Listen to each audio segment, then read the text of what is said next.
इसको आप अभी मत लिखिए, कहीं रफ में इसका मेडिकल के बच्चे मान लेते हैं कि मैंने एक इक्वेशन लिखा, सपोज कीजिए,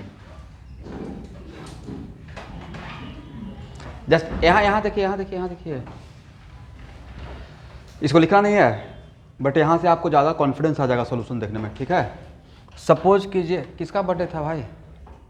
ये बहुत बहुत जन्मदिन की बधाई, और कचौड़ी और रसगुल्ला बहुत अच्छा था।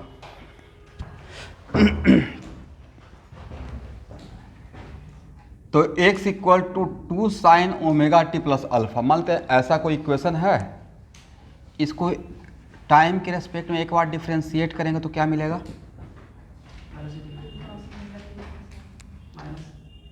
साइन का डिफ्रेंशिएशन कॉस ना होता है ना, 2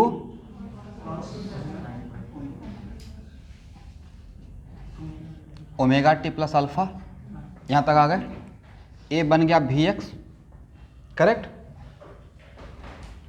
यहाँ से यहाँ आ गए, फिर से एक बार टाइम के रेस्पेक्ट में डिफ्रेंशिएट कीजिए तो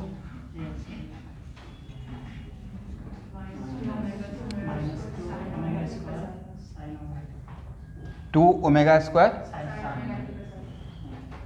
sign omega t plus alpha, correct. अब यहाँ देखिए, जिसको मैंने सर्किल किया, क्या उसके बदले x लिख सकते हैं?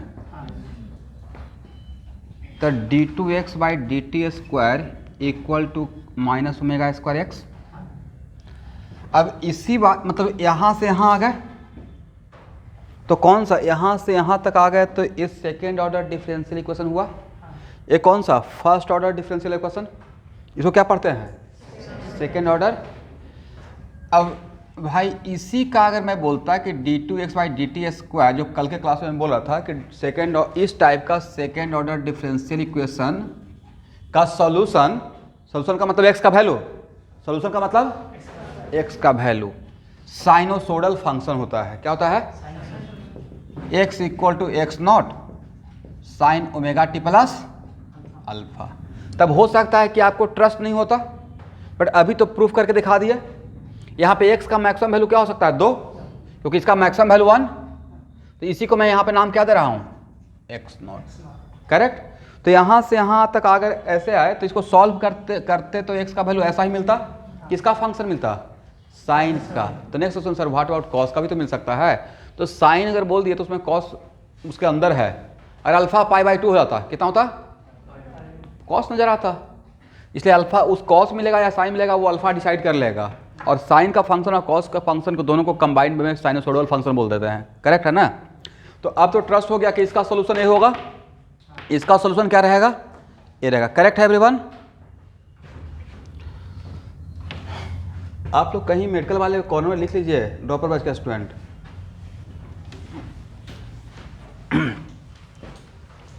तो इसका मेरा ऑडियो इको हो रहा है, अभी देखिए तो सही है।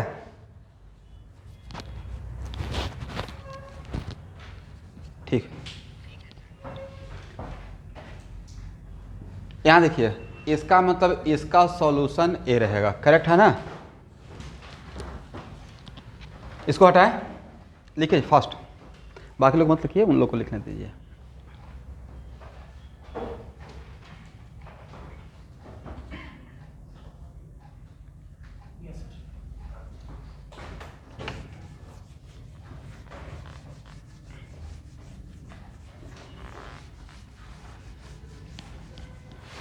और जो भी कल जहाँ से भी डेरिवेशन स्टार्ट किया था उस डेरिवेशन को आप एक बार फॉलो कीजिए।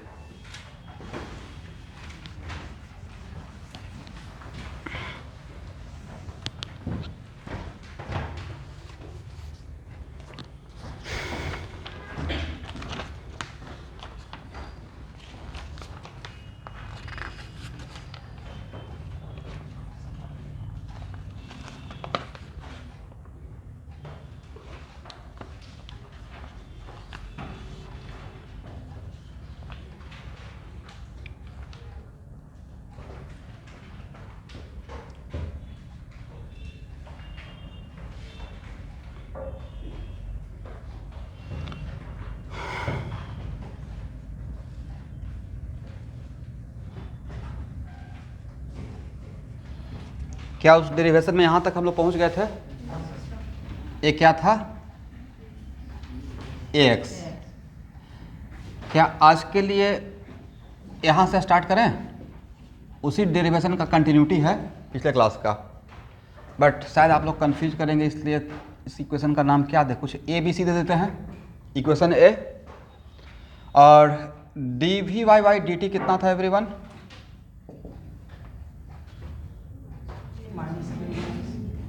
Minus q b by m v x, इसका नाम हो गया बी, करेक्ट।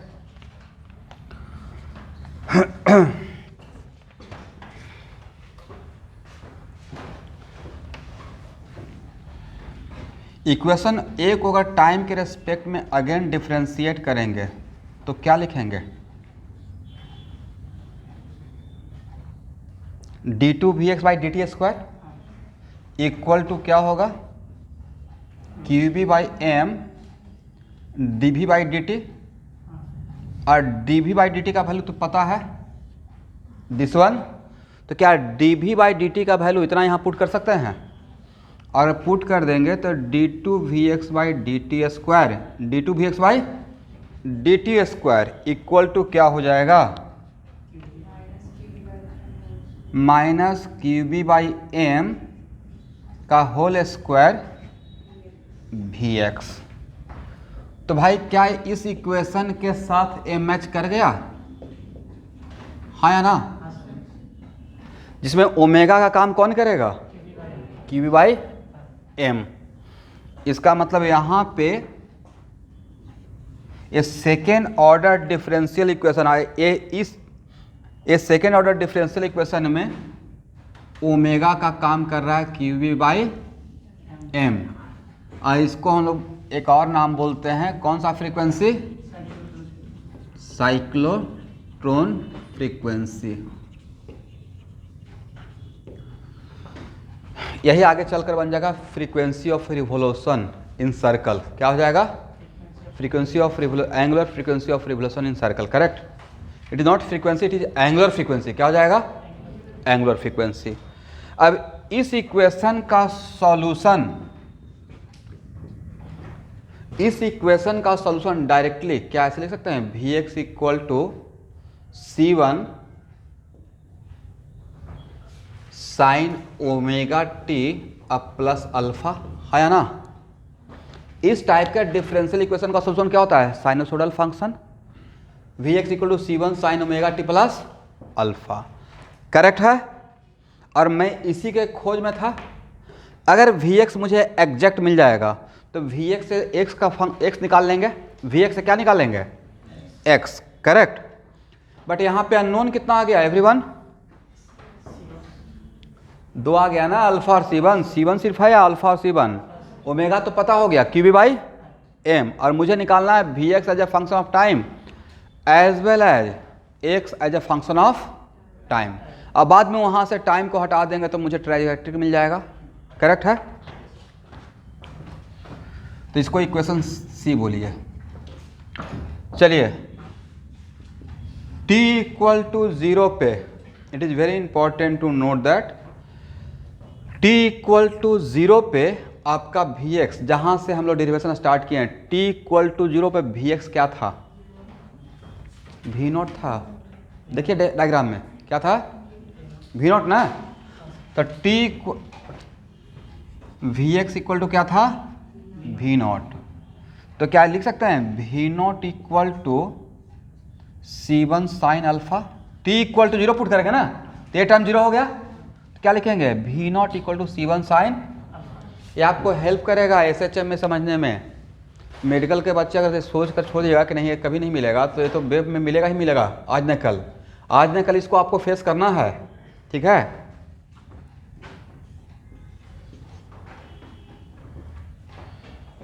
ओके, अब भाई इसे डिफ्रेंशिएट करें। डिफ्रेंशिएट कीजिएगा तो क्या लिखिएगा? अब तो इसको डिफ्रेंशिएट कर सकते हैं ना, तो क्या हो जाएगा? x, और x equal to c one omega omega t plus alpha, correct है। और यहाँ देखिए एक्स इक्वल टू कितना है, क्या एक्स के बदले ए लिख सकते हैं, हाँ या ना। तो क्या हम लोग लिख सकते हैं q b by m v y equal to c one omega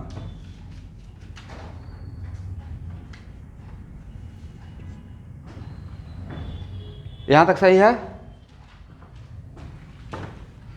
चलिए इस इक्वेशन से डेरिवेशन बस देखते जाइए, लिखते जाइए, बाद में कंक्लूजन कर देंगे। t इक्वल टू 0 पे मेरे डायग्राम में initial condition t equal to 0 पे वी वाई क्या था, 0 था। पार्टिकल को लॉन्ग पॉजिटिव एक्स एक्सिस में प्रोजेक्ट किया था, राइट।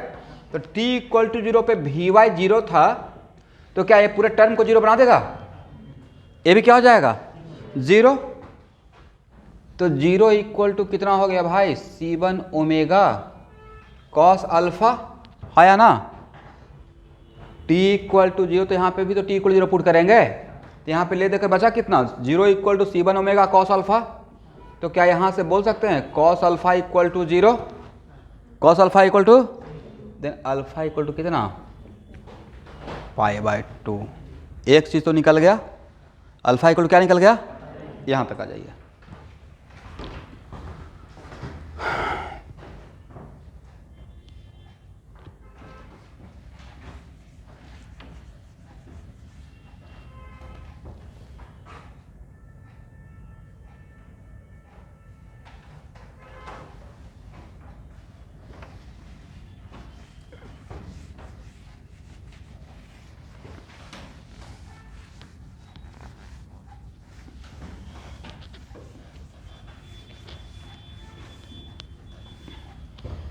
चलिए from equation d, from equation v naught equal to C1, alpha का वैल्यू तो पता चल गया ना, अब कितना है π/2, करेक्ट। और साइन π/2 कितना, तो C1 क्या था, V नॉट था, C1 क्या था, V नॉट। अब एग्जैक्टली आप एकदम बिल्कुल सही से देखिए, ये बात तो मुझे पहले से ही पता था भाई कि Vx का मैक्सिमम वैल्यू क्या रहेगा, V नॉट के बराबर। जब Vy 0 रहेगा तो Vx का मैक्सिमम वैल्यू है। इस इक्वेशन में C1 क्या था, एम्पलीट्यूड तो था, इस इक्वेशन का क्या था, एम्पलीट्यूड। एम्पलीट्यूड सिर्फ x का नहीं होता है, y का। साइनसोइडल फंक्शन में जो बाहर रहता है मैक्सिमम वैल्यू को भी हम लोग क्या बोलते रहते हैं, amplitude of Vx, amplitude of Vx। तो मेरा ओरिजिनल इक्वेशन वो क्या हो गया, Vx equal to V naught sine omega t plus π/2, correct है।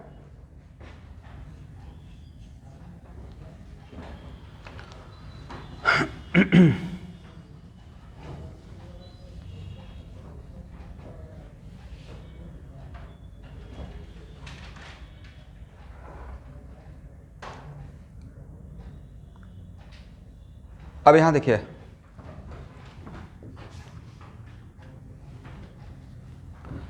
ध्यान से देखेंगे Ax का फार्मूला क्या था, ये था ना QB/M, QB/MVy, है या ना, करेक्ट है।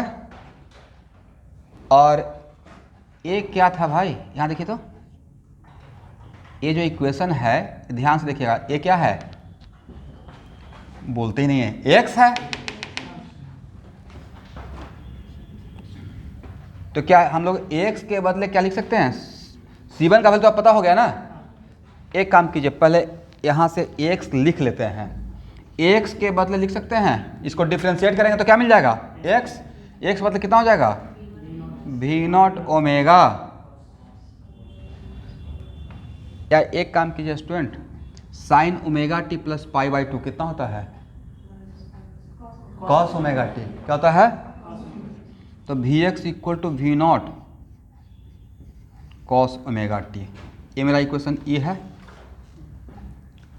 और इसको डिफ्रेंशिएट करेंगे तो क्या मिल जाएगा, डिफ्रेंशिएट कर रहा हूँ, d v x by d t a x, तो कितना होगा minus v naught omega sine omega t, और ए एक्स का value in terms of v y a भी तो था, तो क्या इसके बदले ए पुट कर सकते हैं, q b by m v y, q b by m v y equal to what, v naught omega sine omega t, हाँ या ना।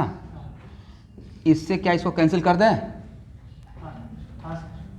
वही तो मेरा ओमेगा था, तो यहाँ से क्या मिल गया, वी वाई भी मिल गया जब फंक्शन ऑफ टाइम। अब वी वाई क्या मिला, minus v naught sine omega t. तो क्या हम लोग v x as a function of time निकाल लिए और v y as a function of time निकाल लिए। एक मिनट, अब एक मिनट आपको यहाँ पे रुकना पड़ेगा। मान लेते हैं कि ठीक है, होता नहीं सर फार्मूला लिखा रहता था तो बहुत बढ़िया ही था, तो बड़ा लेंदी जा रहा है। बट भाई आईआईटी वाले बच्चे ये सोचिए कि किसी पार्टिकल को, ऑनलाइन स्टूडेंट सब लोग सुन पा रहे हैं, मान लेते ये हम लोग को ये पता है कि r equal to m v by q b radius, किसी पार्टिकल को यूनिफॉर्म मैग्नेटिक फील्ड में परपेंडिकुलरली प्रोजेक्ट करते हैं तो सर्कल में घूमता है, करेक्ट।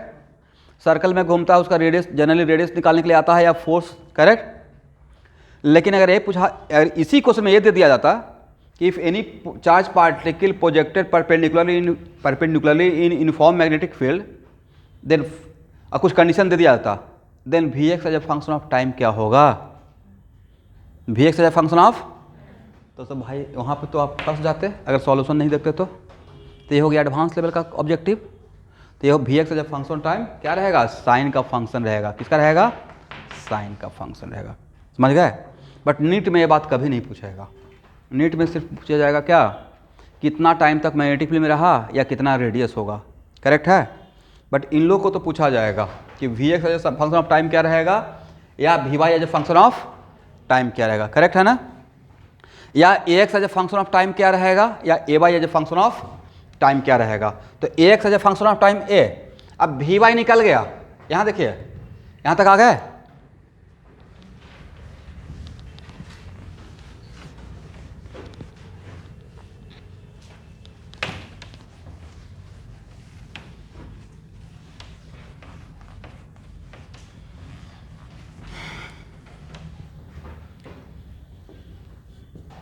इसको अगर डिफ्रेंशिएट करेंगे d v y by d t तो क्या मिलेगा, ए वाई कितना हो जाएगा student, minus v naught omega cos omega T.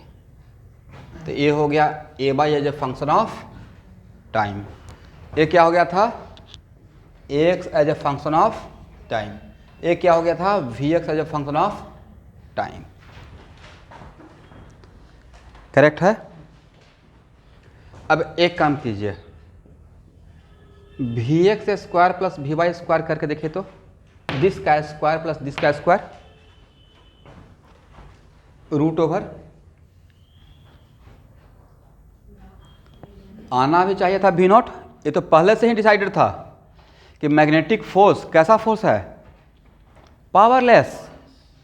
Magnetic force कैसा है, वाटलेस, पावरलेस। तो क्या स्पीड को चेंज करेगा, तो ये इसको स्क्वायर करके ऐड करेंगे तो वैल्यू कितना आया, किस टाइम पे ऐड किए सर, एट एनी टाइम थी, एट एनी टाइम, तो किसी भी टाइम पे ऐड किए फिर वैल्यू क्या मिल रहा है, वी नॉट। तो क्या स्पीड टाइम पे डिपेंड कर रहा है, वी एक्स और वी वाई टाइम पे डिपेंड कर रहा है, बट स्पीड टाइम से इंडिपेंडेंट है। इसका मतलब टाइम क्या है, स्पीड कांस्टेंट है, जो कि एक्चुअल में होना चाहिए था, हाँ या ना। तो ये यहाँ पर देख भी रहे हैं, करेक्ट। तो भाई आप लोग को मैं वी एक्स और एक्स तक तो पहुँचा दिया, तो क्या एक्स और वाई तक नहीं जा पाएंगे, all are waiting for what, कि सारा काम सर करके दें। चलिए, रेस्ट एंड मोशन में नहीं पढ़ाए थे, वी एक्स दिया हुआ है तो एक्स कैसे निकालेंगे, अभी तो आपका रेस्ट एंड मोशन चल भी रहा है। यहाँ देखिए वी एक्स के लिए d x by d t लिख सकते हैं एवरीवन। अब वी एक्स कितना है, v naught cos yes omega t, then d x equal to क्या होगा, v naught cos omega t d t. Correct है।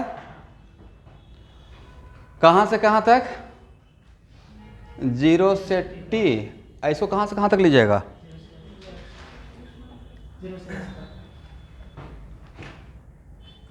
0 से x।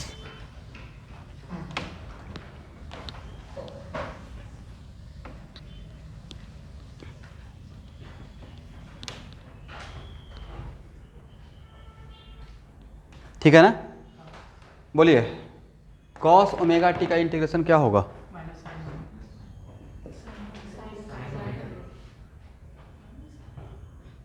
साइन ओमेगा होता है, वी नॉट बाई ओमेगा बाहर ले लें, साइन ओमेगा टी 0 से T.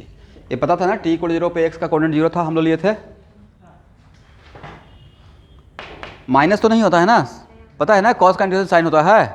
Okay, then x minus 0 equal to कितना हो जाएगा, v naught by omega t, और sine 0 0, v naught by omega sine omega T.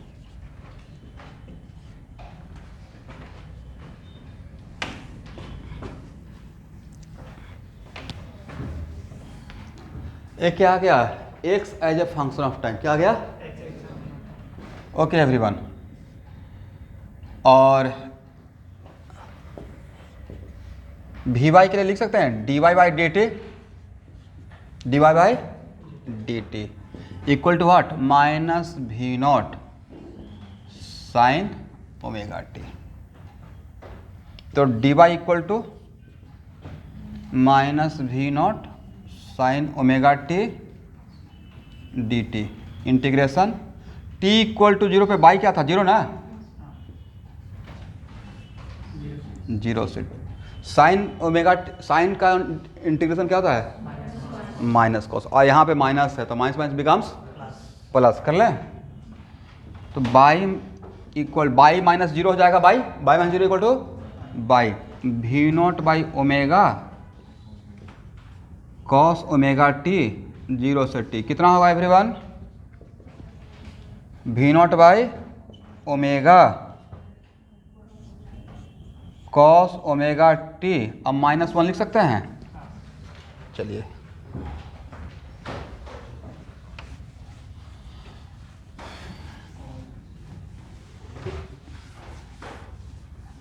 सही है ना,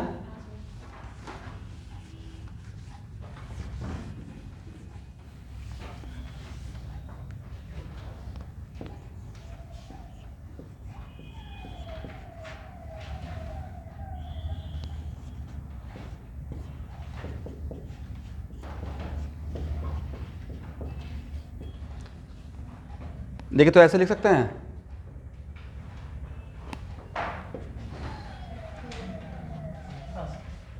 ब्रैकेट को ओपन कर दिया, अब plus v naught minus v naught by omega को इस तरफ ले आया तो क्या हो जाएगा, equal to v naught by omega cos omega t. ओह देखिए ये इक्वेशन फर्स्ट सेकंड लिखा गया स्टूडेंट, इस इक्वेशन का कुछ नाम दीजिए, कहाँ तक पहुँचे थे ABCD में, ई तक, ए तो ये हो जाएगा F और ये हो जाएगा G।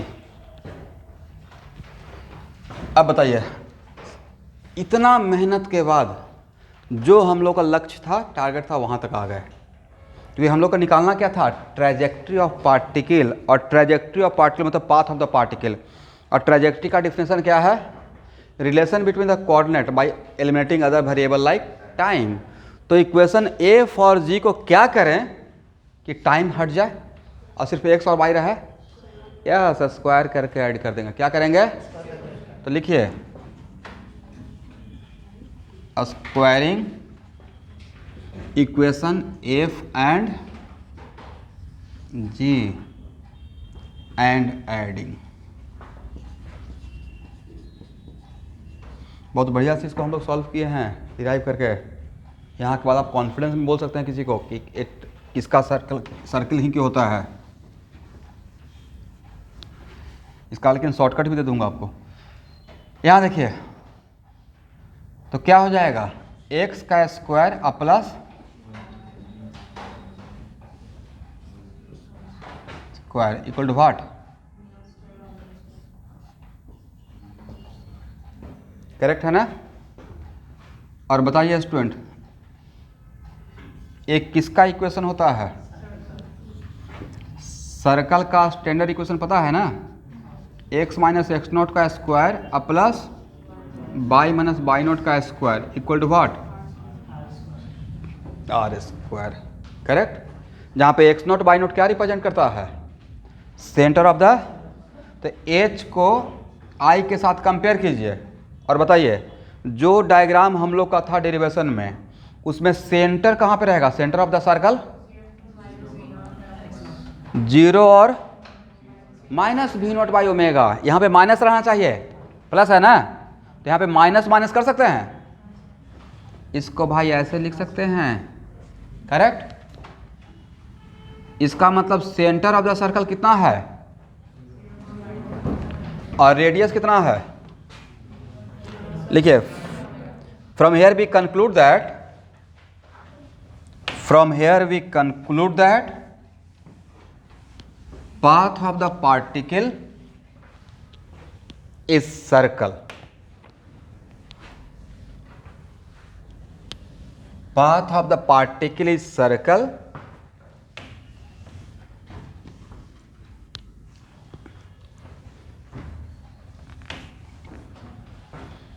whose radius is,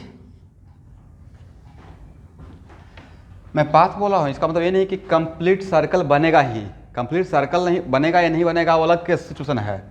बस जो भी पाथ रहेगा वो क्या रहेगा, जब तक उस मूव करेगा फील्ड में तब तक कौन सा पाथ रहेगा, सर्कुलर ट्रैक रहेगा।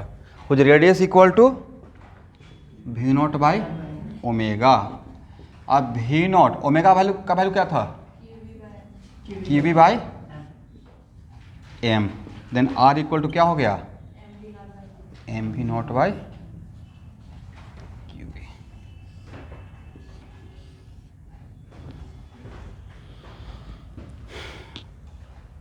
तो हम लोग का डायग्राम ऐसा था स्टूडेंट,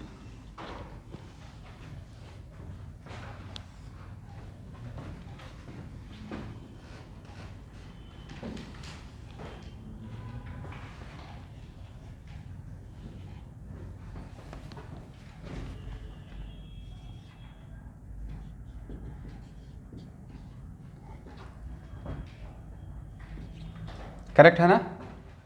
और यहाँ से हम लोग पार्टिकल को प्रोजेक्ट किए, और अभी के लिए हम लोग, it is very important to note that, अभी के लिए हम लोग सपोज कर रहे हैं कि एक्स वाई प्लेन में हर जगह पे बी फील्ड है, थोड़ा जगह पे नहीं, कहाँ पे है, पूरे एक्स वाई प्लेन में है। और हम लोग यहाँ से प्रोजेक्ट किए थे, और किस टाइप के चार्ज पार्टिकल को प्रोजेक्ट किए थे, पॉजिटिव चार्ज पार्टिकल को।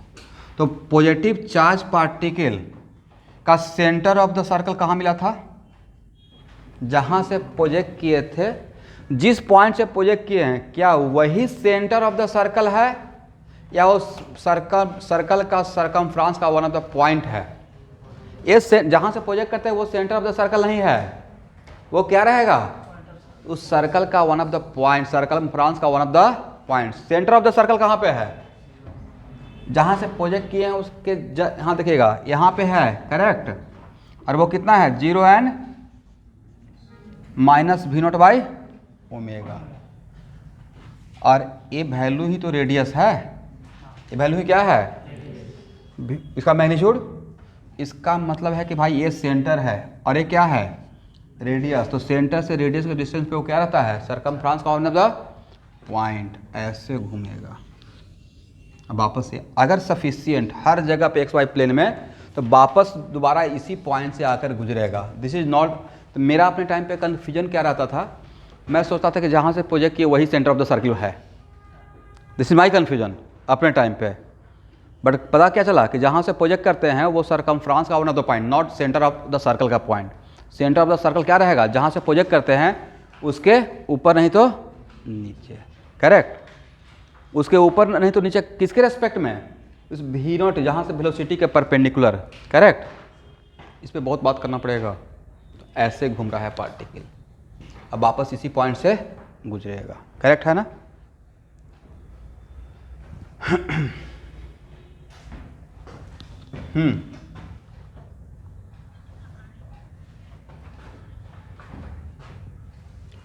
This one R equal to m v naught by q b, R equal to m v naught by q b, correct. अब यहां पे एक केस बनाइए तो, if particle revolve in complete circle, if particle revolve in complete circle,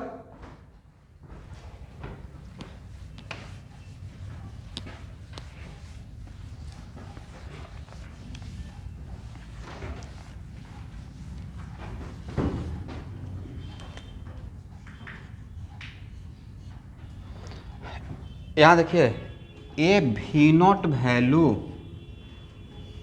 B का perpendicular value है, क्या है, परपेंडिकुलर वैल्यू, क्योंकि कहीं कहीं पे मैं R इक्वल टू एम भी परपेंडिकुलर बाई क्यू भी बोलूँगा, करेक्ट। बट इस केस में तो मेरा डेरिवेशन ही इस बात पे डिपेंड करता था। मतलब हम लोग का कंक्लूजन क्या था कि इफ़ एनी पार्टिकल, कंक्लूजन अगर लिखना चाहेंगे तो ऐसे लिखेगा, if any particle projected perpendicularly in magnetic field, क्या है, देन पाथ इज सर्कल। अगर बी फील्ड से परपेंडिकुलर अगर प्रोजेक्ट नहीं करेंगे तो पाथ सर्कल नहीं रहेगा, कुछ और हो जाएगा, हो सकता है हेलिकल हो। इसलिए यहाँ पे सर्कुलर पाथ कब रहेगा, व्हेन पार्टिकल प्रोजेक्टेड व्हाट, पर प्योर परपेंडिकुलरली, देन पाथ क्या रहेगा। और ये कौन सा फील्ड में, यूनिफॉर्म मैग्नेटिक फील्ड में। नॉन यूनिफॉर्म रहेगा तो होगा, नॉन यूनिफॉर्म रहेगा तो क्लोज तो रहेगा बट काइंड ऑफ इलिप्टिकल हो जाएगा, ठीक है। इसलिए परपेंडिकुलरली और क्या होना चाहिए, uniform. Then radius of curvature क्या रहेगा, r m v naught by q b. अब यहां देखिए student, if particle revolve in complete circle then t is the time period of revolution. तो टाइम पीरियड ऑफ रिवॉल्यूशन कैसे निकाल सकते हैं, दो तरीका है, या तो डिस्टेंस बाय भी स्पीड कर दीजिए क्योंकि स्पीड तो कांस्टेंट है, और नहीं तो 2 पाई बाई ओमेगा कर दीजिए, 2 पाई बाई, तो 2 पाई बाई ओमेगा, और ओमेगा कितना है, की वी बाई एम। तो टाइम पीरियड ऑफ रिवॉल्यूशन क्या होगा, 2 पाई एम बाई 1 मिनट। ध्यान से देखिए तो इस फॉर्मूला को, एक टाइम पीरियड ऑफ रिवॉल्यूशन के लिए कितना पाई कवर करना पड़ेगा, 2 पाई ना, कंप्लीट सर्कल का मतलब कितना, 2 पाई। समझ में आ गया। लेकिन is it time period of revolution depends on इस प्रोजेक्टेड स्पीड, क्या इस टाइम पीरियड ऑफ रिवॉल्यूशन में भी नॉट है, नहीं है। इसका मतलब 10 मीटर पर सेकेंड अगर एम और क्यू और बी को कांस्टेंट कर दिया जाए, मास, चार्ज और बी फील्ड का वैल्यू को फिक्स रखा जाए, तो 10 मीटर पर सेकेंड और 20 मीटर पर सेकेंड से प्रोजेक्ट करते हैं, तो time period of revolution different मिलेगा, डिफरेंट मिलेगा या सेम मिलेगा, सेम मिलेगा, हाँ या ना। नीचे एक लाइन लिखिए, time period of revolution is independent of speed of projection. Time period of revolution is independent of projected speed.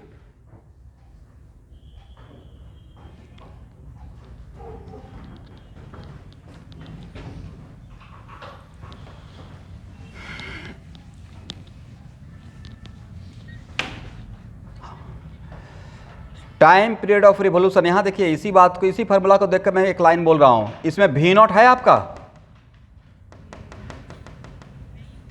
तो वी नॉट नहीं है, इसका मतलब time period of revolution independent of what, speed of projection in the field.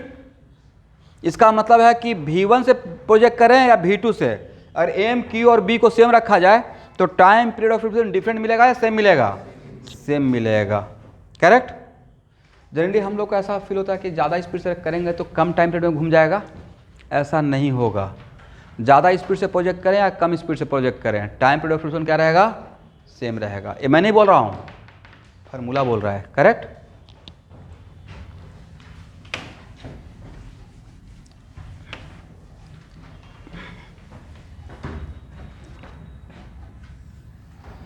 यहाँ देखेंगे, मान लेते हैं, ध्यान सुनिएगा, ये समझाने के लिए मैं एक एग्जांपल लेता हूँ एवरीवन।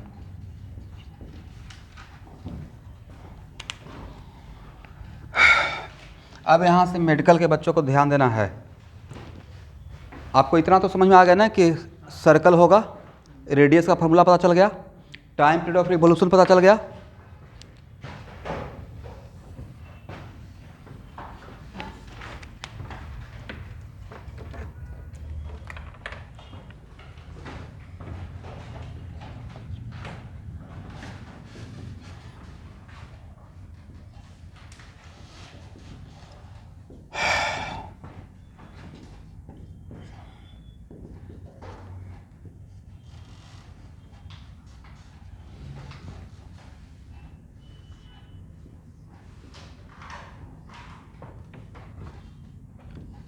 देखिए,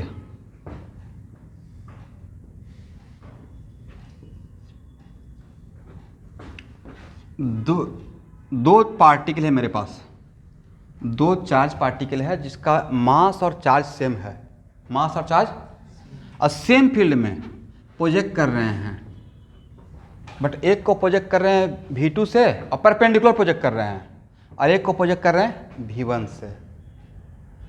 तो जिस सेकेंड पार्टिकल जिसका स्पीड V2 है वो वापस घूमकर यहाँ से ही गुजरेगा।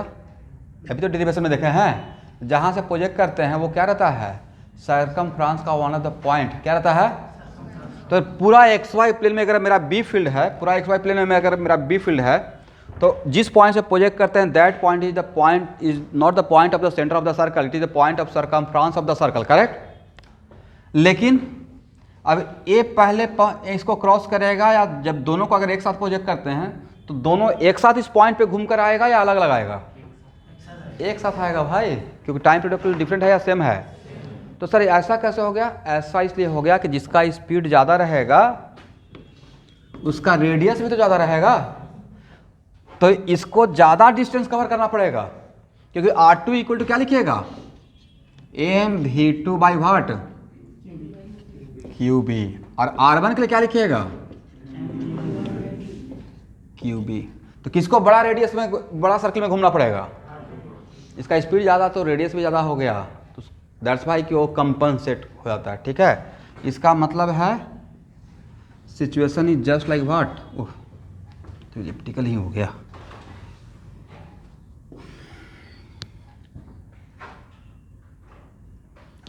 आप लोग थोड़ा बढ़िया सर्किल बनाइएगा।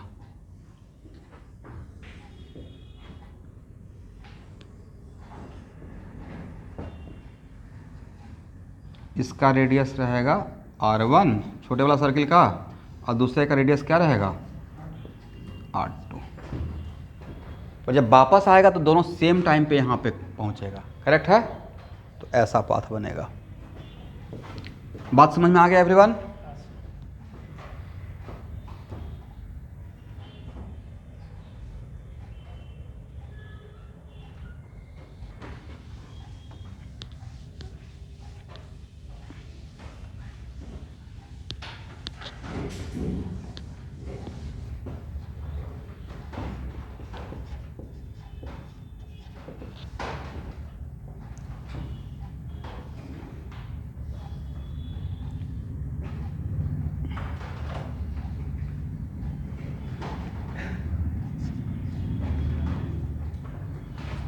यहाँ देखिए, प्लीज बात मत कीजिए। Two particle having the same mass but with opposite charge, same mass same magnitude of charge, but sign of charge क्या है, जस्ट अपोजिट। मतलब एक Q है तो दूसरा क्या है, माइनस Q है। अब B मेरा ऐसे है और दोनों पार्टिकल को सेम स्पीड से प्रोजेक्ट किए हैं V0 से, कैसा पाथ नजर आएगा, कौन किधर जाएगा? जब भी कन्फ्यूजन होगा ना तो t इक्वल टू 0 पे ही फोर्स निकाल लीजिएगा आज के बाद। जब एक मिनट, जब भी कन्फ्यूजन होगा इस मैटर पे मैं आ रहा हूँ, तो t इक्वल टू 0 पे, तो t इक्वल 0 पे फोर्स निकालेंगे तो क्या फोर्स क्या होता है बोलिए तो? क्यू भी क्रॉस बी, करेक्ट। क्यू भी नॉट आई क्रॉस बी के, आई क्रॉस के माइनस जे। तो जब पॉजिटिव जो इसका चार्ज और क्यू मेरा पॉजिटिव है, क्यू क्या है? अरे क्यू पॉजिटिव है तो माइनस क्यू क्या हो जाएगा? निगेटिव। नहीं समझे?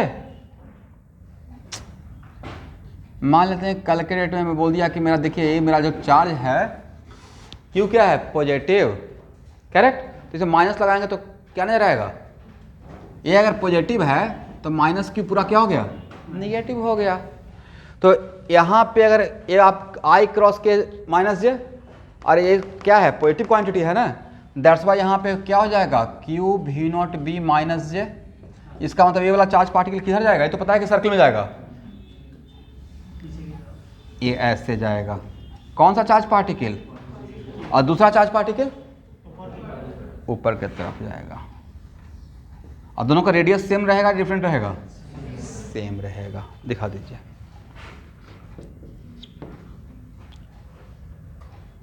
ठीक है ना?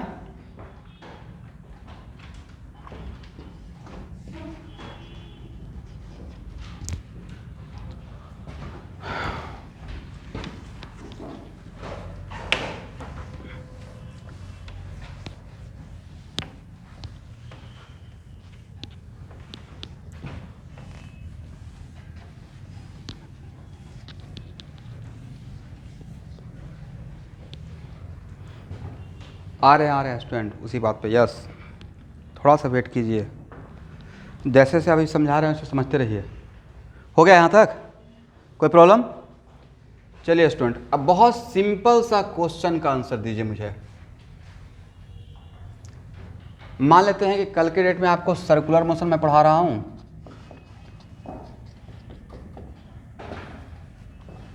और कोई एक पार्टिकल सर्कल में घूम रहा है, ठीक है, और मैं इसका टाइम पीरियड ऑफ रिवॉल्यूशन बता दिया। वन कंप्लीट टाइम पीरियड में अगर वन कंप्लीट सर्कल में जाएगा तो इसका टी दिया हुआ है, T is what? Time period of revolution. और तब मैं आपसे पूछा कि पार्टिकल यहाँ से ए से बी तक सिर्फ आया है। भाई कहाँ से कहाँ तक आया है? ए से बी तक आया है। अगर ये पूरा सर्कल कंप्लीट करता तो टी रहता, बट सिर्फ ए से बी तक आया, थीटा एंगल ही जा पाया। कहाँ तक कहाँ तक? तो यहाँ से यहाँ तक आने में कितना टाइम स्पेंड होगा, कितना टाइम खर्च होगा? तो मैं तो रहता आपके जगह तो ऐसे करता, 2 पाई कवर करेगा तो टी, 2 पाई कवर करेगा तो टी। आसान से आसान मेथड, इससे बड़ा बड़ा प्रॉब्लम आपका एचसी पे बन जाएगा, ठीक है। तो 1 के लिए तो थीटा के लिए T by 2 pi into heart, but यहाँ पे थीटा डिग्री में पुट कीजिएगा या रेडियन में? ये कौन सा टाइम रहेगा? This is a time going from a to b. कहाँ से कहाँ तक के लिए? ए से बी तक के लिए। समझ गए?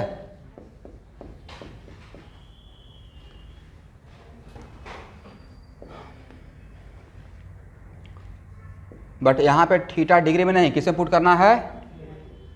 रेडियन। ये आप समझ ही नहीं पा रहे हैं कितना काम का चीज़ होगा।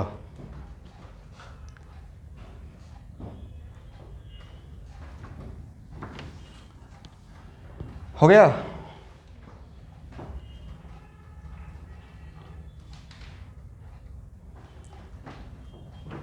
ड्रॉपर बैच इतना ये तो समझ सकते हैं ना, डेरिवेशन में डिफिकल्टी था, इसमें तो कोई डिफिकल्टी नहीं है।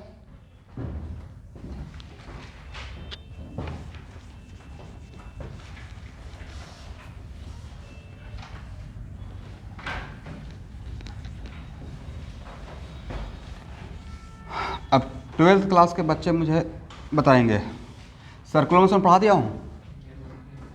सर्कुलर मोशन पढ़ा चुके हैं ना? What the definition of uniform circular motion? What is the definition of uniform circular motion? बोलिए।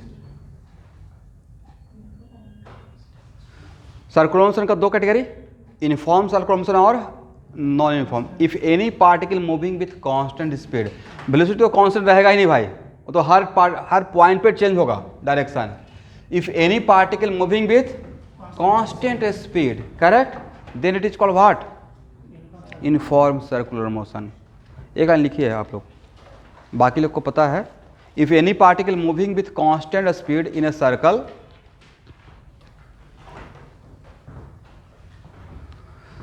if any particle moving with constant speed in a circle, then it is called uniform circular motion. अब यहां बताएंगे, बोलिए। Uniform circular motion में particle का acceleration always सिर्फ एक ही एक्सेशन होता है, always toward the centre, only centripetal acceleration, correct. एक और पॉइंट इन लोग के लिए लिख पा रहे हैं, डॉक्टर को भी सर्कुलर मोशन नहीं पढ़ाए हैं इसलिए इन लोग लिख पाते हैं। एक और पॉइंट लिखिए, in case of uniform circular motion, in case of uniform circular motion acceleration always toward the centre of the circle, acceleration always toward the centre of the circle, always किधर? Centre of the circle. Last bench, क्या नाम है आपका? पूरा नाम बोलिए।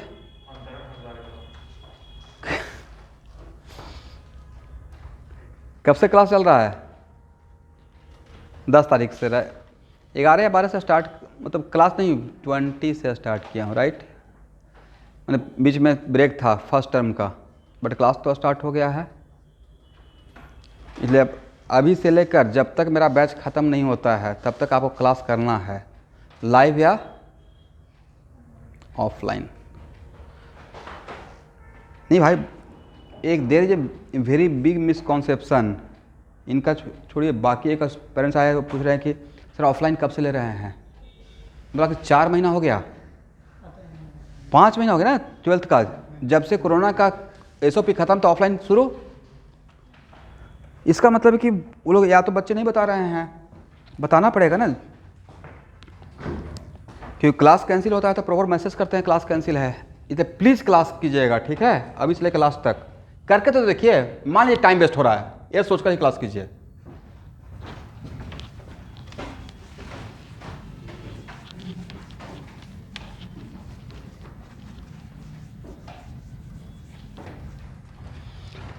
तो बोलिए, यूनिफॉर्म सर्कुलर मोशन में ऑलवेज एक्सेशन किधर रहेगा? करेक्ट। इसका मतलब यूनिफॉर्म सर्कुलर मोशन में always acceleration toward the centre, तो फोर्स भी always toward the centre, always force toward the what? देखिए इससे फायदा क्या रहेगा, ऑलवेज फोर्स किधर? किस टाइम पे? t=0 पे या t=t पे? किसी भी टाइम पे, बोलिए। Always force toward the centre, क्योंकि acceleration always toward the centre, तो always force towards what? Centre, correct है ना। तो t=0 पे भी फोर्स किधर लगेगा? ये सबके लिए मैं बोल रहा हूं, इंडिकेट कर रहा हूं, इस पॉइंट पे एम्फेसाइज कर रहे हैं। t=0 पे भी फोर्स किधर लगेगा? बोलिए भाई, सेंटर पे। किधर?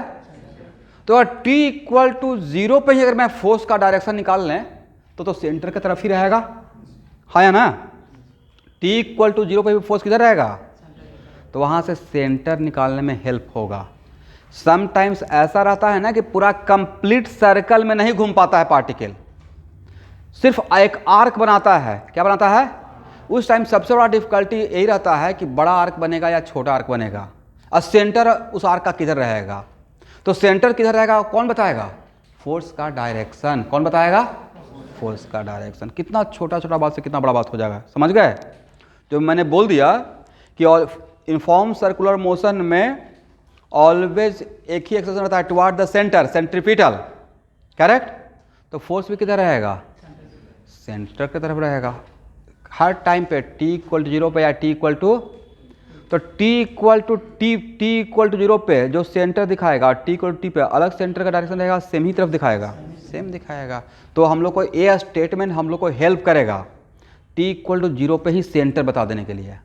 रेडियस तो पहले से ही पता रहेगा, रेडियस पता रहेगा ना। तो आप जहाँ से प्रोजेक्ट कर रहे हैं उस पॉइंट से सेंटर पता चल गया कि इधर है या इधर है, फोर्स का एरो देखकर, और फिर रेडियस भी पता है, तो क्या पता चल जाएगा कि सेंटर एग्जैक्टली है कहाँ पे। समझे या नहीं समझे? चलिए यहाँ तक हो गया।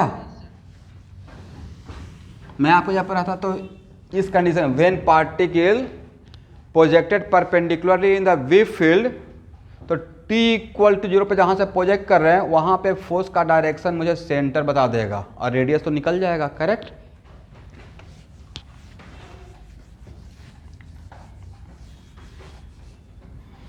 जैसे यहाँ देखिए हम लोग का सिचुएशन कुछ ऐसा ही था ना,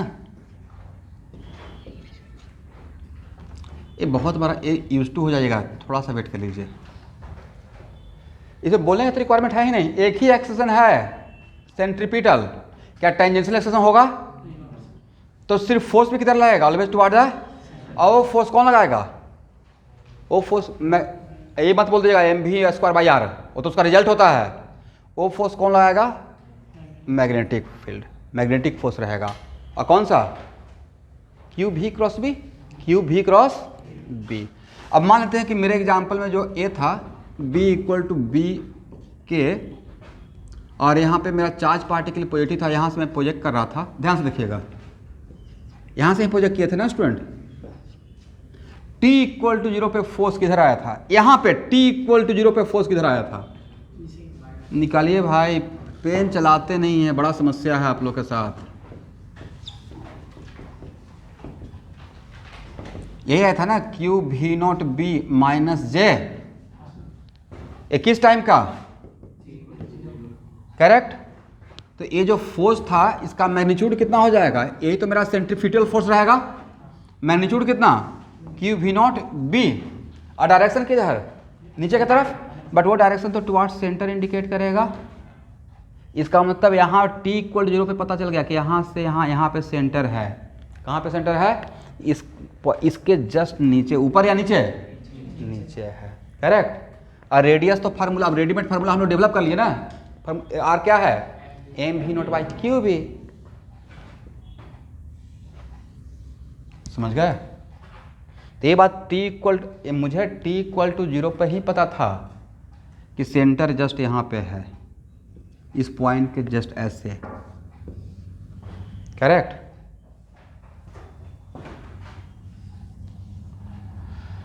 अब यहाँ देखिए,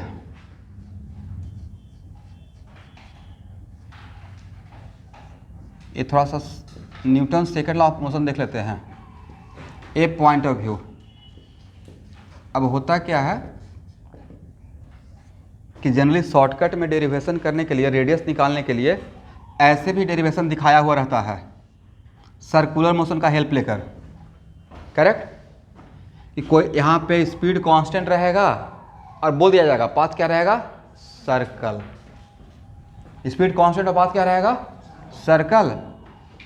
तो centripetal force equal to what, mv0²/r। Correct. ऐसे भी सॉल्व कर सकते थे। और ये कितना है, QV0B, है ना, mv0²/r। तो यहाँ से भी कहीं कहीं पे सेकेंड मेथड हो गया। शॉर्टकट अगर मुझे चलना रहता, कम टाइम रहता, डेरिवेशन नहीं करना रहता, तो आपको ऐसे भी दिखा देते, r = व्हाट, mv0/QB। करेक्ट है ना।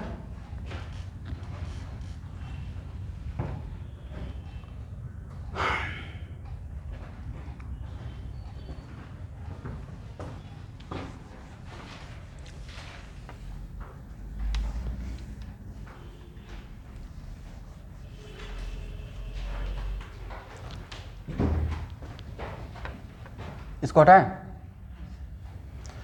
यहाँ तक समझ में आ गया।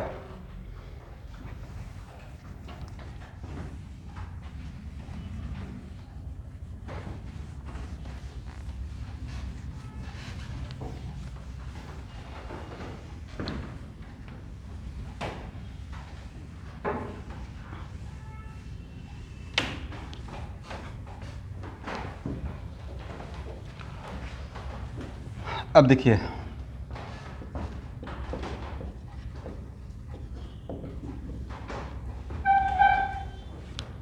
ध्यान से देखिएगा स्टूडेंट,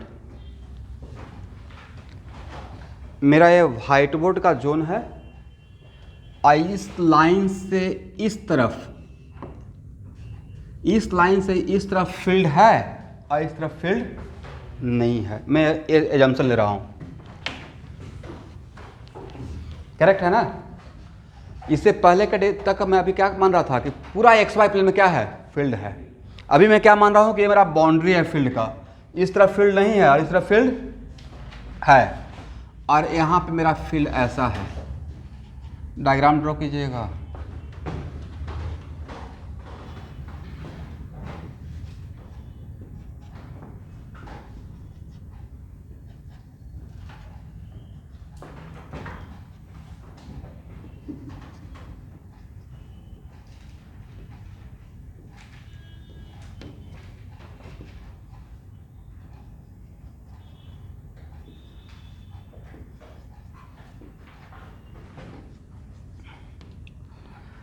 ट्वेल्थ क्लास का स्टूडेंट सेमी कंडक्टर क्लास तो सुबह भी लगा सकते हैं ना, कोई इशू तो नहीं है, हो सकता है ना। अभी तो स्कूल का बहुत इशू नहीं है, एटलीस्ट 2 जनवरी तक तो बिल्कुल नहीं है।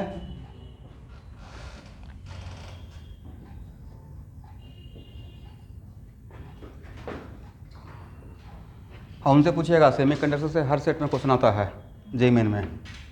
इंटरेस्टिंग टॉपिक नहीं है बट क्वेश्चन आता है। तो आपका ज़्यादा इंटरेस्ट किससे रहेगा, इंटरेस्टिंग टॉपिक से या मार्क्स से? जहाँ से मार्क्स आएगा वही मेरे लिए इंटरेस्टिंग टॉपिक है। 3 क्वेश्चन आता है, तब तो भाई इसको ट्रिपल टाइम ध्यान देना पड़ेगा। इसलिए आर के सर को पढ़ाएंगे, उसके बाद वहाँ पे एक असाइनमेंट भी शेयर करेंगे, उसका एक एक प्रॉब्लम लगाइए, ठीक है। और ध्यान देकर पढ़ लेना है, पढ़ाई करना है भाई, मेहनत कीजिए।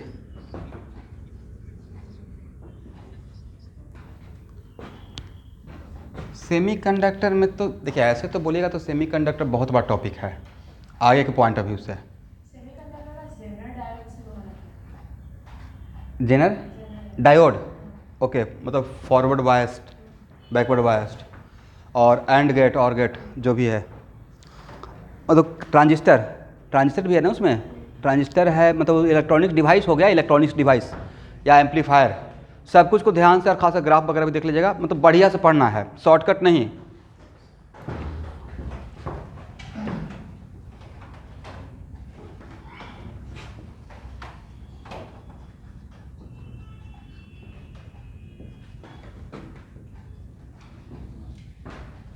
चलिए, यहाँ तक समझ में आ गया। इस तरफ फील्ड नहीं, इस तरफ फील्ड है, करेक्ट है एवरीवन। यहाँ देखेंगे और Q ग्रेटर देन 0 है और चार्ज पार्टिकल का मास m है और V0 स्पीड है,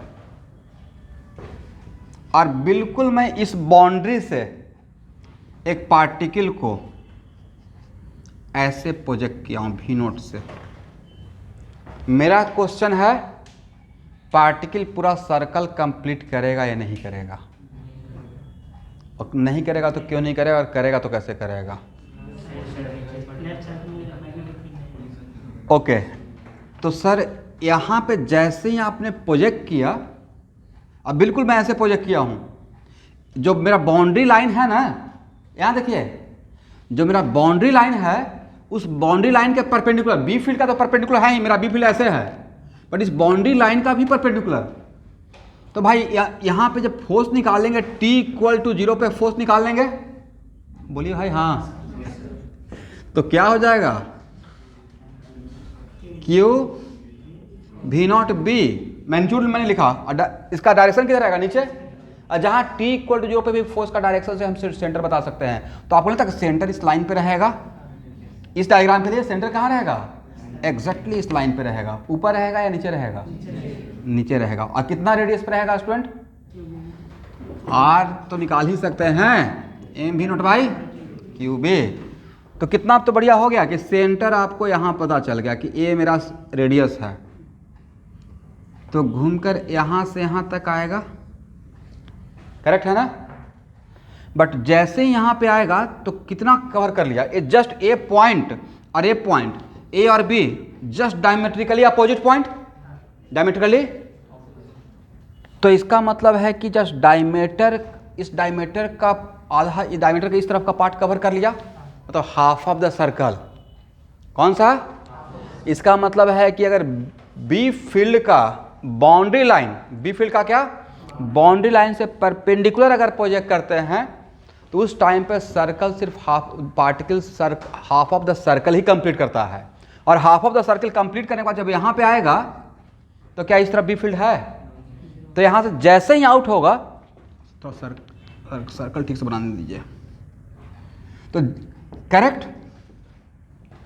बट यहाँ पे जैसे यहाँ से और यहाँ पे आते हुए इसका स्पीड कितना रहेगा? v0 ही रहेगा।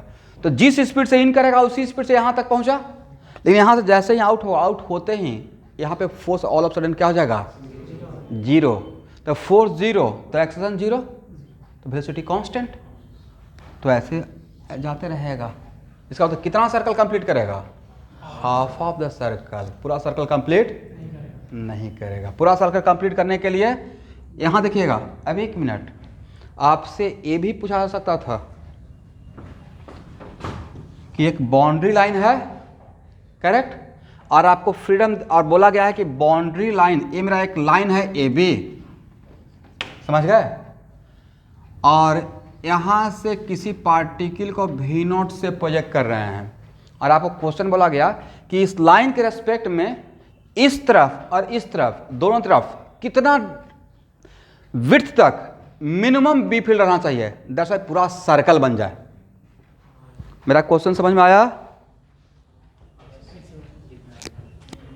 ये मेरा लाइन है, इस लाइन से मैंने परपेंडिकुलर प्रोजेक्ट किया, करेक्ट। तो इस लाइन से राइट और लेफ्ट मिनिमम कितना डिस्टेंस तक रहना चाहिए b field, that's why complete circle हो। डायमीटर का रेडियस नहीं भाई, डायमीटर का बराबर, इस तरफ भी कितना रेडियस का मिनिमम रेडियस आर के बराबर, और इस तरफ भी कितना आर के बराबर, एग्री ना? इसका मतलब ये पूरा विड्थ कितना जोन तक, जिस लाइन से आप प्रोजेक्ट कर रहे हैं उस लाइन के रेस्पेक्ट में, यहाँ पे आर इधर और आर इधर, मतलब पूरा विड्थ कितना रहना चाहिए? तो जहाँ जिस लाइन से प्रोजेक्ट कर रहे हैं उसके रेस्पेक्ट में अगर यहाँ पे इधर आर तो पूरा बी फील्ड का विड्थ कितना? 2r, right.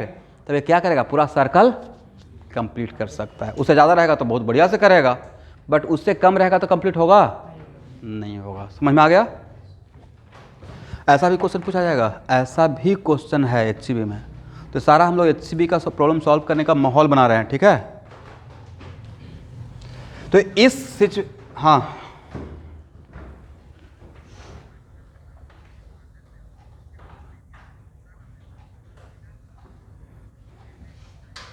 एक मिनट रुक जाइए, उसी पे आ रहे हैं। पहले एग्जाम्पल समझ में आ गया आपको?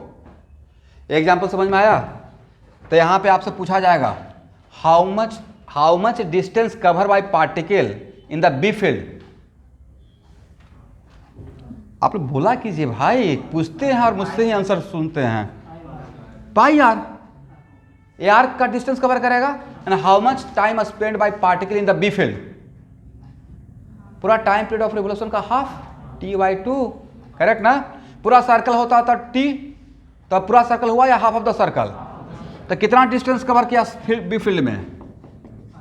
पाई r, distance cover by particle for this situation pi r, and time spend in the B field how much? t/2। और आपको आर नहीं पता है, और टाइम पीरियड ऑफ रिवोल्यूशन तो भी तो पता है। अगर टाइम पीरियड ऑफ रिवोल्यूशन कितना था? 2πm/qb, 2πm/qb। तो ये ऐसा ऑब्जेक्टिव आएगा नीट में तो बन जाएगा। यहाँ तक आइए,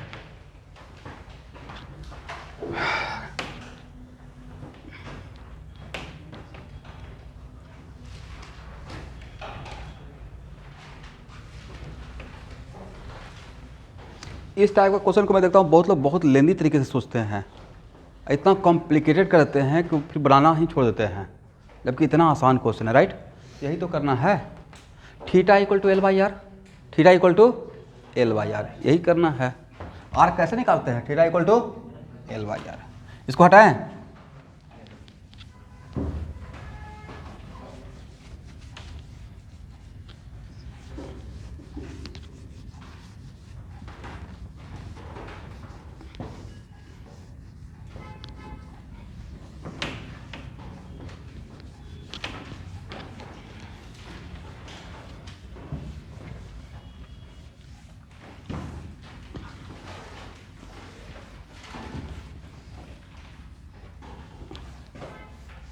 चलिए अब यहाँ देखिए, अब सेकेंड एग्जाम्पल ले रहा हूँ स्टूडेंट।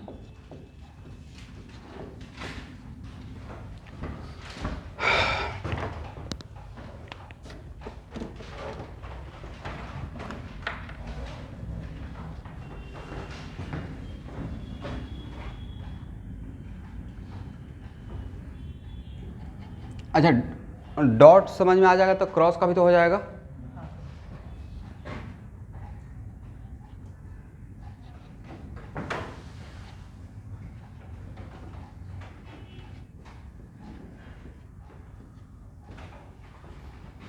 डायग्राम बनाते रहिएगा।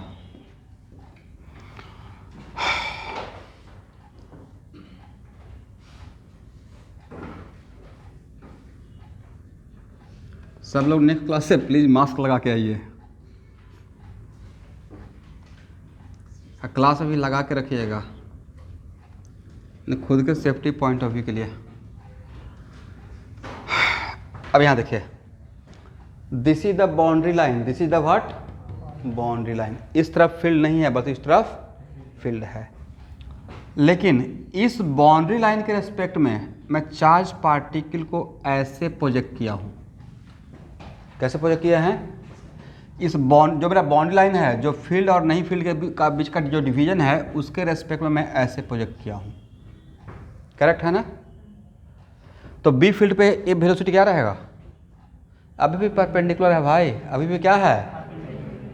बी फील्ड तो ऐसे है ना, तो अभी भी परपेंडिकुलर है। अब बताइए इसका सेंटर किधर रहेगा?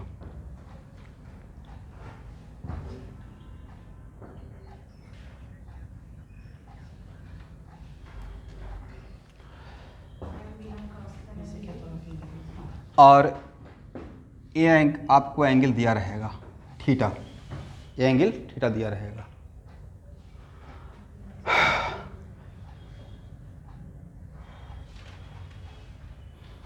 देखिए, हाँ आते हैं, एक मिनट रुकिए। मैं अपने यहाँ देखिएगा, मैं अपने टाइम पे क्या करता था,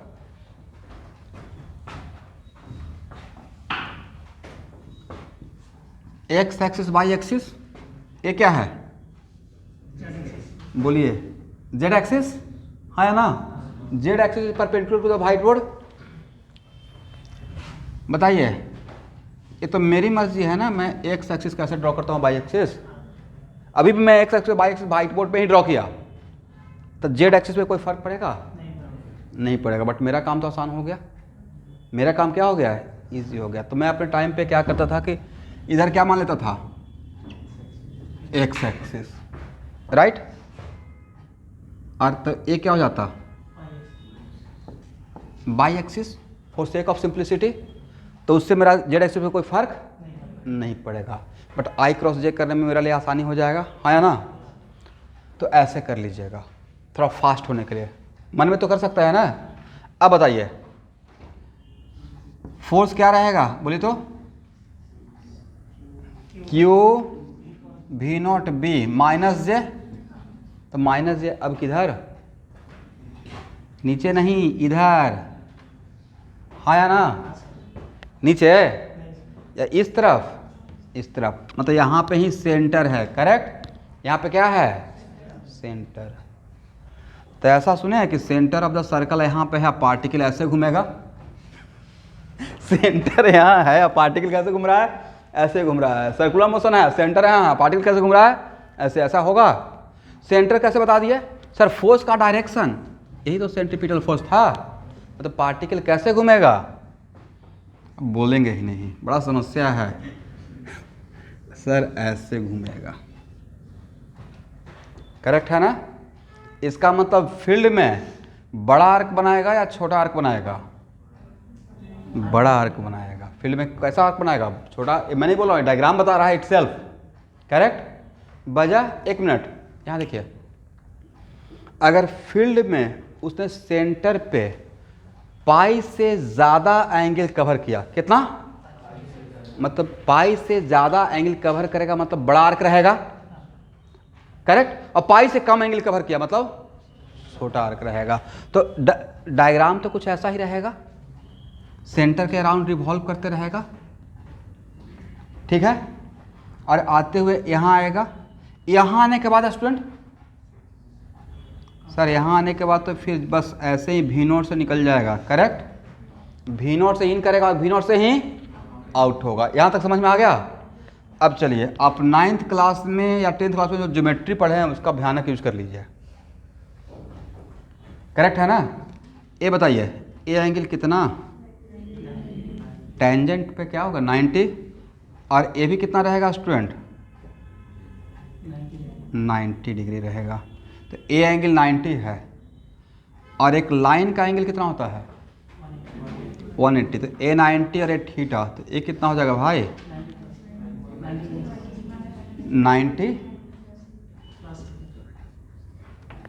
90 माइनस थीटा ना। और यहाँ देखिए ए है आर, तो भी क्या रहेगा, तो a triangle a b c isosceles triangle हो गया। कैसा ट्रायंगल, तो ए भी कितना रहेगा भाई 90 माइनस थीटा, करेक्ट। तो ए एंगल भी कितना रहेगा थीटा रहेगा। तो ए भी कितना एंगल रहेगा थीटा, आमने सामने का एंगल, आमने सामने का एंगल, करेक्ट। इसका मतलब जितना एंगल इस वर्टिकल लाइन से इस लाइन से जितना एंगल बनाकर इन किया उतना एंगल बनाकर क्या होगा आउट होगा। और अब बताइए ए 90 माइनस थीटा, ए 90 माइनस थीटा, तो ए कितना 2 थीटा। और थीटा आपका एक्यूट एंगल है, पता है ना थीटा क्या है एक्यूट एंगल है, और टी जो है एक्यूट है। डायग्राम से क्या लग रहा है एक्यूट। तो ए 90 माइनस थीटा, ए 90 माइनस थीटा, तो ए कितना होगा भाई 2 थीटा। इस 2 थीटा का वैल्यू क्या पाई से ज़्यादा रहेगा। एक्यूट का मतलब 90 से कम, तो 90 से कम प्लस 90 से कम 180 से कम, लॉजिक हो गया ना। इसका मतलब ये क्या रहेगा 180 ज़्यादा रहेगा या 180 से कम रहेगा। तो ये 180 से कम रहेगा, तो ये कितना होगा 2 पाई माइनस, आपको नहीं था कि ये पाई से ज़्यादा रहेगा, पाई से ज़्यादा रहेगा, करेक्ट।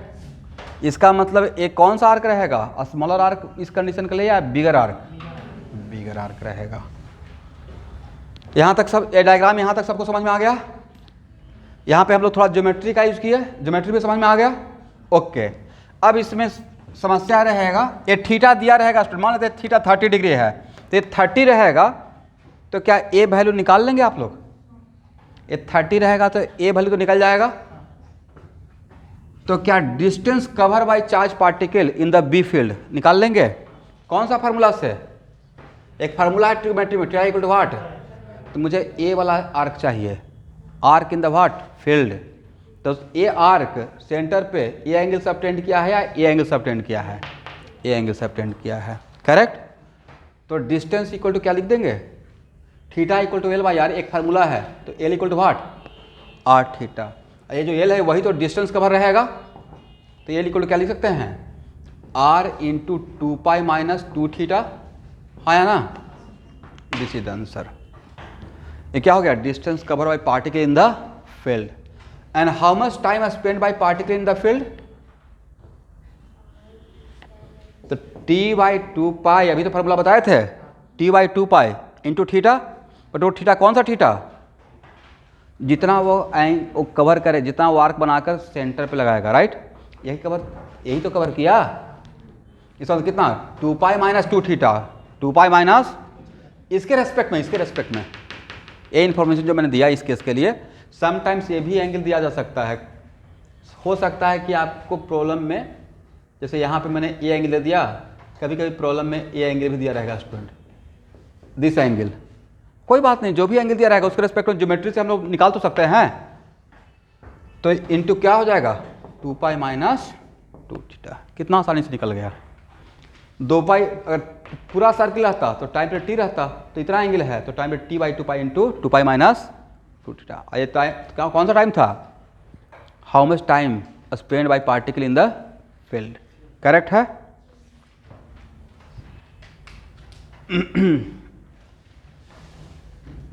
हो गया ना, कहीं पे डाउट है तो पूछ लीजिए।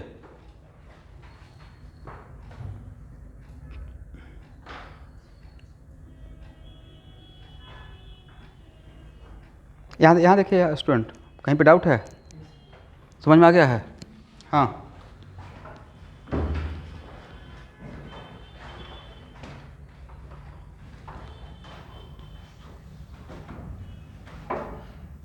हाँ, तो एक्सिस ऑफ रोटेशन मतलब इतना बड़ा बात अभी इन लोग के लिए नहीं बोलेंगे, आप सिंपली हम लोग एक्सिस ही नया बना लेंगे, एक्स एक्सिस और वाई एक्सिस।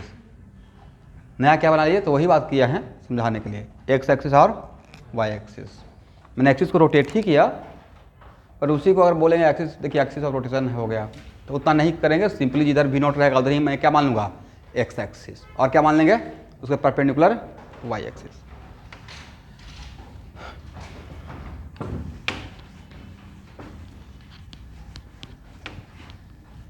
अब देखिए इसी सिचुएशन के लिए everything are same except charge particle is negative, तब क्या होता, जब डायग्राम बनाइए तो आप लोग एवरीथिंग आर, सब कुछ निकालिए स्टूडेंट, सिर्फ बोलने से नहीं काम चलेगा।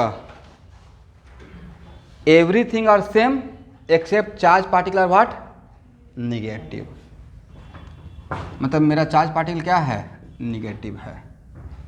सब कुछ निकालने का मतलब शेप कैसा बनेगा, करेक्ट, कितना डिस्टेंस कवर करेगा और कितना टाइम स्पेंड खर्च करेगा।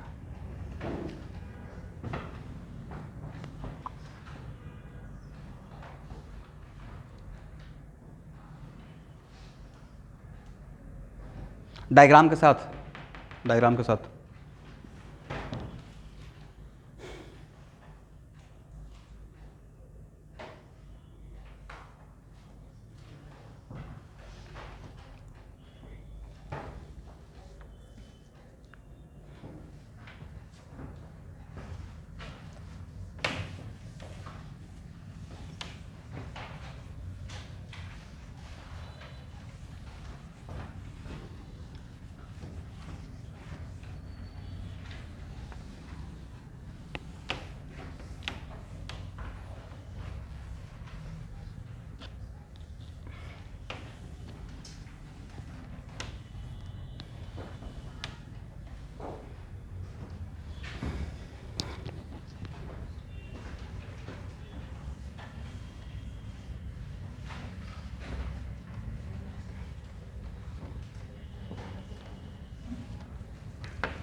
देखिए, थोड़ा सा डायग्राम नीट एंड क्लीन रखने के लिए मैं हर जगह डॉट नहीं दे रहा हूँ, बट ये मेरा बाउंड्री लाइन है, इस तरफ फील्ड क्या है, ज़ीरो, और इस तरफ फील्ड क्या है, इनफॉर्म, लेकिन इनफॉर्म भी फील्ड, नॉन इनफॉर्म या inform, inform.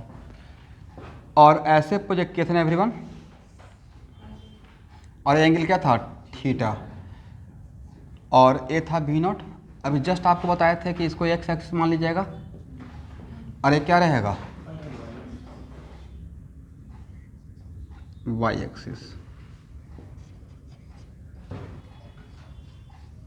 Yes, r theta हो गया, आर टू थीटा रहेगा। एक मिनट रुकिए, बोलिए, टी इक्वल टू 0 पे फोर्स बहुत बड़ा रोल प्ले करता है। टी इक्वल टू 0 पे फोर्स का डायरेक्शन क्या होगा, भी को आप यही लिखिएगा ना, क्यू भी नॉट बी माइनस जे, ये भी क्या था, निगेटिव ना, तो निगेटिव निगेटिव बिकम्स क्या हो जाएगा, पॉजिटिव। तो अब फोर्स का डायरेक्शन क्या रहेगा, यहाँ पे रहेगा। अब फोर्स जहाँ से भी वो सर्कुलर पाथ स्टार्ट करेगा तो always force toward the centre रहेगा, मतलब यहाँ पे ही मेरा सेंटर है, क्या है, this is my centre of the circle, centre of the arc, जो भी बोलिए।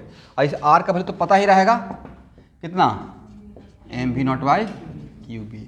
ये जो रेडियस दिया हुआ था वो रेडियस ऑफ कर्वेचर था। इस रेडियस का मतलब ये नहीं कि कंप्लीट सर्कल ही होगा, कंप्लीट सर्कल हो भी सकता और नहीं, बस ये तो ट्रैजेक्टरी का इक्वेशन था, करेक्ट, कि जब तक उस फील्ड में रहेगा तब तक सर्कुलर पाथ पे ही चलेगा, करेक्ट। अब बताइए, इसका मतलब है सेंटर इधर है तो ये ऐसे जाएगा या सेंटर की तरफ घूमेगा? इसका मतलब इसका ट्रैजेक्टरी कैसे रहेगा? ऐसे आएगा, राइट। और यहाँ पे आकर वापस ऐसे निकल जाएगा, करेक्ट है। अब इसको ऐसे मिलाइए, ठीक है ना। और ए बी सी एक कैसा ट्रायंगल, और ये पता नहीं कि ये थीटा है तो ये 90 माइनस थीटा रहेगा, हाँ या ना। और ये भी क्या रहेगा कि 90 माइनस थीटा, क्यों? क्योंकि आइसोसेलेस ट्रायंगल 90 माइनस थीटा, और ये कितना रहेगा स्टूडेंट? 90, करेक्ट। तो ये कितना होगा? तो जितना एंगल से इन करेगा उतना एंगल से क्या बना के उतना एंगल बनाकर आउट होगा। ये 90 माइनस थीटा, ये 90 माइनस थीटा, तो ये कितना? 2 थीटा, करेक्ट।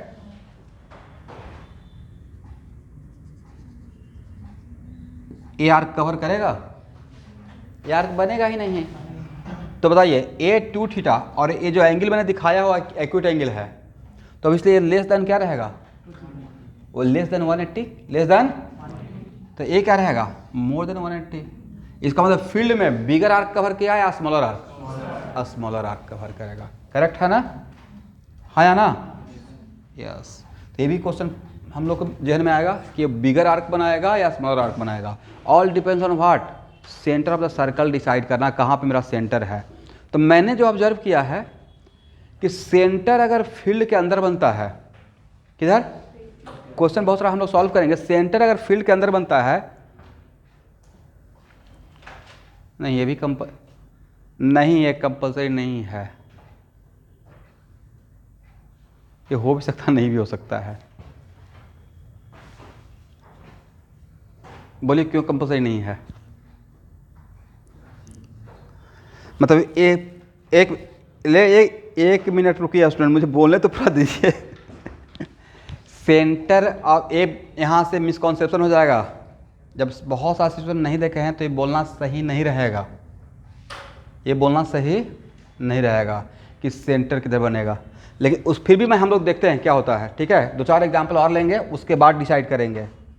2-4 एग्जाम्पल लेने के बाद डिसाइड करेंगे, करेक्ट। बट अभी तो 2 एग्जाम्पल से यही पता चल रहा है कि सेंटर ऑफ द सर्कल अगर फील्ड के अंदर है तो बिगर आर्क देखने को मिला, और बाहर है तो। बट 2-4 एग्जाम्पल लेने के बाद अगर रिपीटेशन हो रहा है तब कंक्लूड कर लेंगे, ठीक है। चलिए, तो how much distance cover by the particle in the field? r2 theta, correct. लेकिन थीटा यहाँ पे रेडियन में लीजिएगा। And how much time spend by particle in the field? 2 pi into what? इस थीटा के टर्म में, करेक्ट।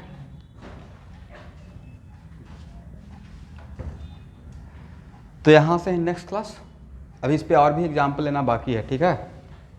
आज के लिए इतना है।